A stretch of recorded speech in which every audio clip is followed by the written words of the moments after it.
So there I was. And this one isn't necessarily a flying story, but this is a little bit about, I guess, fighter pilot culture, which is a big part of flying, right? But when I was a young lieutenant in the Texas Guard, where Chemo ended up learning about F-16s, it was a unique mix of guys that raised me in the early 90s, because we had some old F-4 Vietnam era drivers and some of the very first guys out of the weapons school in the Viper. Okay. And the John Wayne room was the squadron bar there. So that's where a lot of the stories, 10% truth, partial lies, got told.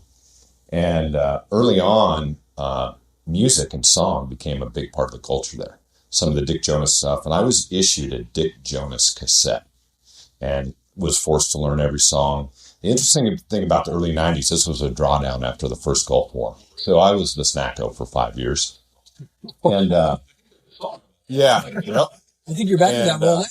But early on, my impression of one of the really important parts of what we do was to go to the squadron bar after flying and tell stories and sing, and just recognizing what an important part of the culture was.